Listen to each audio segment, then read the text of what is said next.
Today's top story from the perspective of someone who's there. You are looking live. This just in. Not my beat. Of course, Dan, one of the writers for the 33rd team, joining us here on the show. Pizzuta, what's up, dude? How are you? I'm doing well. How are you? Doing very, very well. Excited to be sitting in a basketball arena talking football. That is the silly nature of the job that I do, but here we are. And talking to you about Marcus Mariota and the things that, we all dreamed about doing. When you watched the game back last week and you saw Marcus lead this Commanders offense against a Panthers defense that is obviously very banged up and only so good to begin with, how much of what you saw you think is repeatable against the Bears and moving forward versus things that he kind of got away with, if we're going to give Commanders fans a reality check on that game?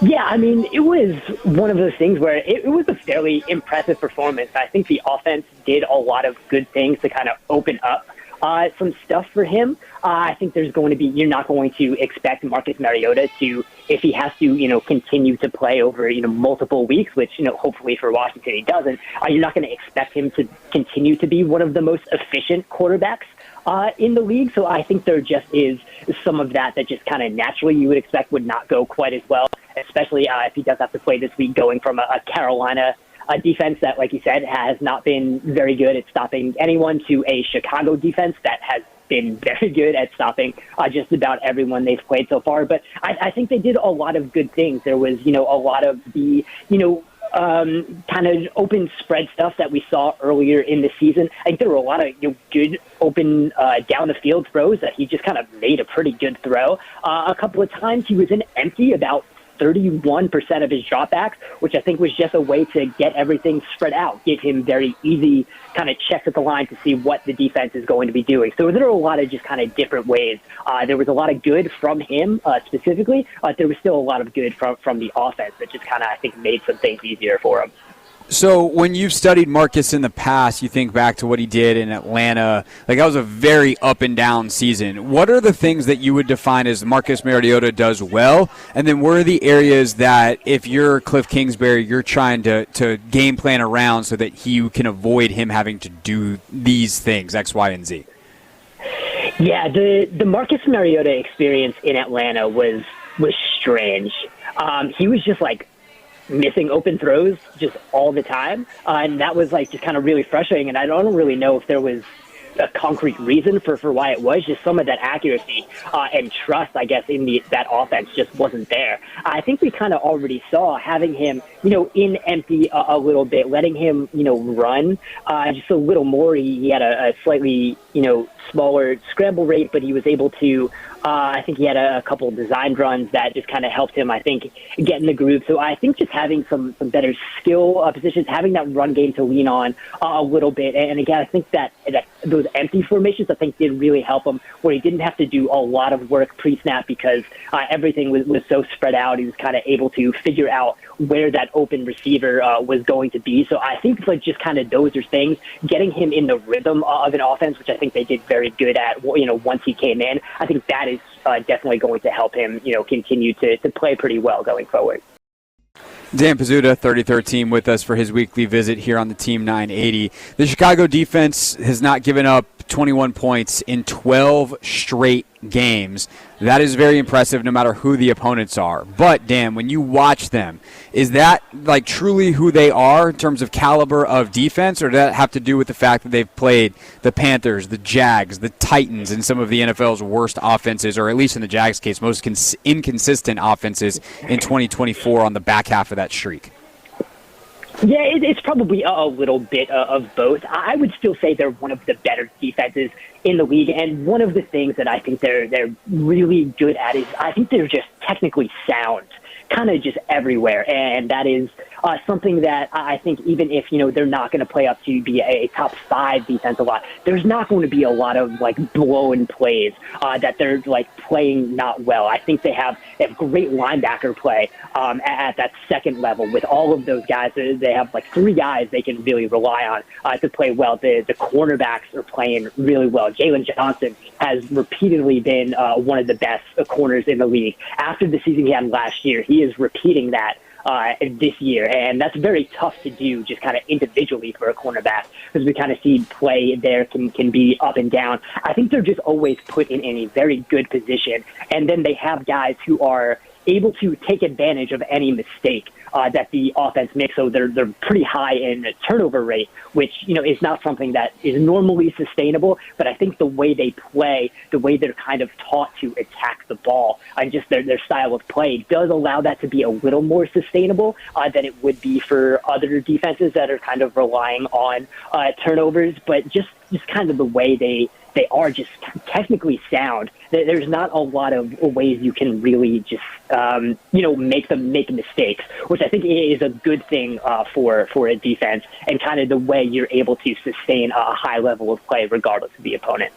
So if you want some wide variance, you flip the other side of the ball, and you have a Bears offense that's done a little bit of everything this year, and you have a Commanders defense that's done a little bit of everything this year. How have you seen the Chicago offense evolve to better support Caleb Williams as it's gone? And obviously, again, the last couple weeks, in many ways, we're having the same conversations about the Commanders as they are in Chicago. Like, what exactly do we make of this, considering the opponents?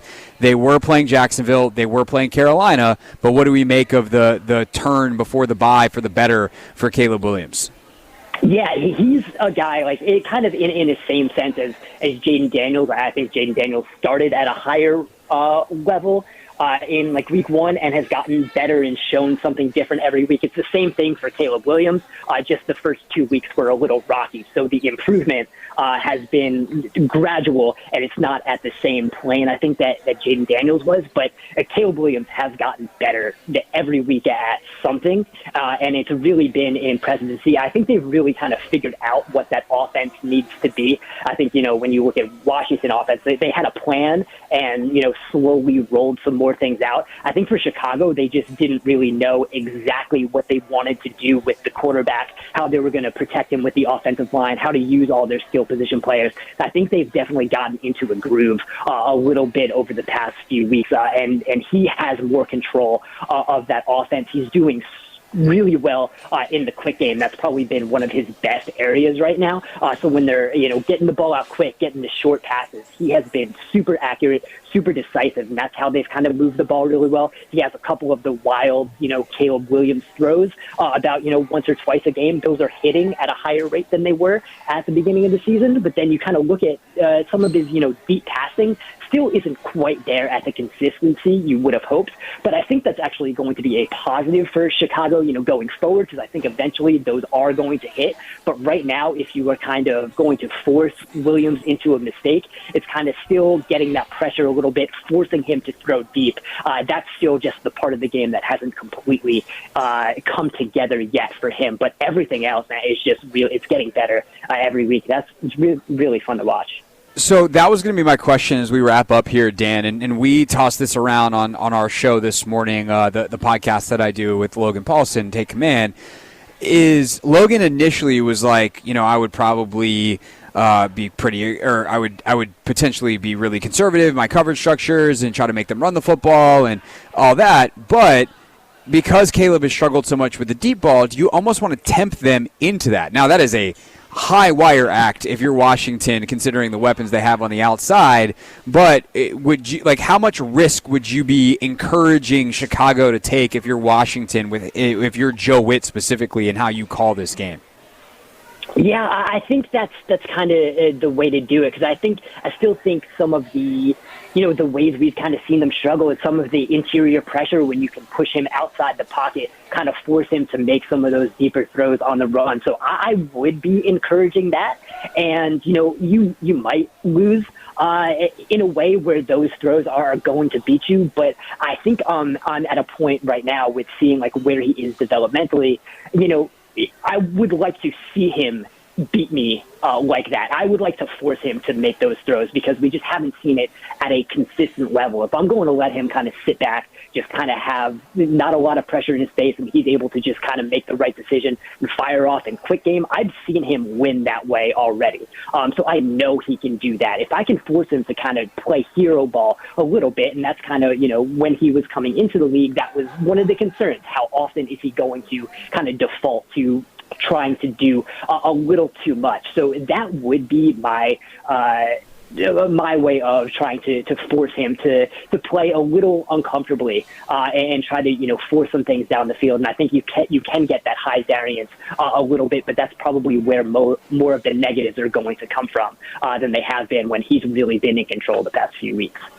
Dan Pizzuta, 33rd Team. You can read more of his work there. Actually, you can read all of his work there. Just go to the 33rd Team, from the quarterback rankings to the First and 10 column every week. Dan's always producing great stuff, and he joins us Thursdays here on The Hoffman Show. Dan, always a pleasure, sir. Thank you, and we'll talk to you next week. All right, sounds good. This is The Hoffman Show on the Team 980 and the Odyssey app.